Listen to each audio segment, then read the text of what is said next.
Hi guys, it's Sara Davison here. I'm best known as the divorce coach, and I wanted to talk to you about International Families Day.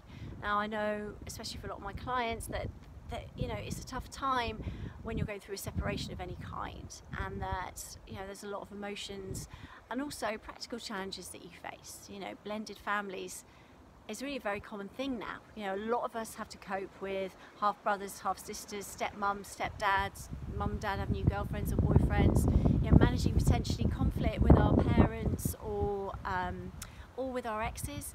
And so I know, it comes to head on days like this when International Family Day marks something that is, maybe we don't have or we don't appear to have in our life right now.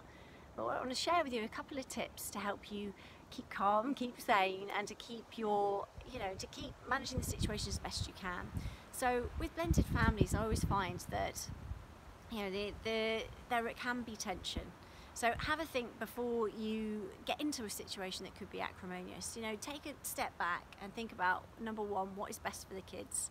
That's my always motto: do the right thing and do the best thing for the kids, because it's the kids that get caught up in this. So not using the kids to pass messages backwards and forwards. Minimise the conflict. Choose your battles. Sometimes we get into battles over things that really are not worth it. They're not worth it. And if we take some time to take a step back, to take a deep breath, to really think about the impact that this is having, not just on our kids' lives, but also on our own.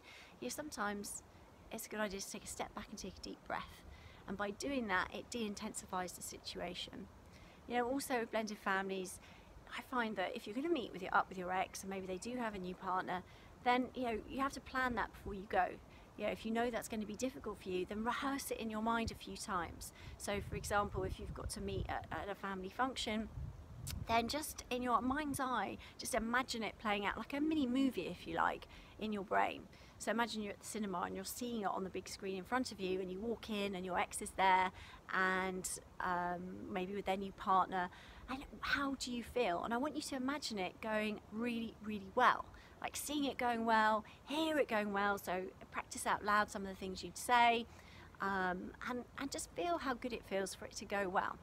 Because the thing is, your brain doesn't know the difference between real and imagined. So if you rehearse this over and over in your brain, then the reality is when it actually happens, your brain will say, I remember this, and will kick into the coping strategy. It will know how it goes, and it will just dial down the intensity of the emotions for you and enable you to have a go-to plan.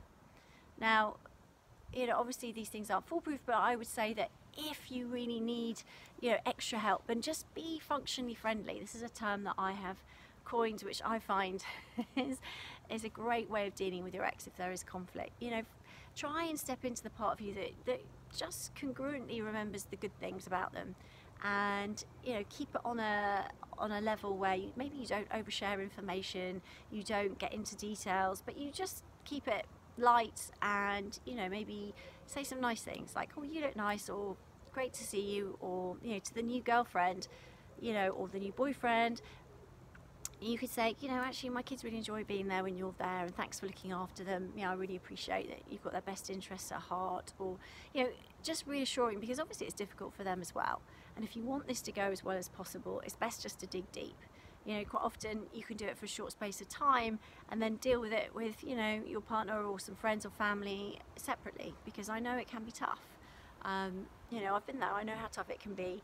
But I feel that doing the right thing and rising above it, and not bringing the kids into a conflict situation, not making the kids choose between which parents to talk to first, is really, really important. So I hope that's helped. I hope you find that interesting. Enjoy the next few days, and I always get very windy here. And I hope these tips have helped you if you do come into contact with your ex, or you are worried about being a family.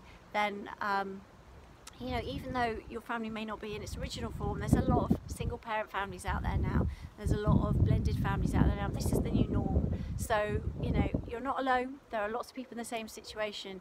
And my motto is, a breakup is a great chance to redesign your life just the way you want to.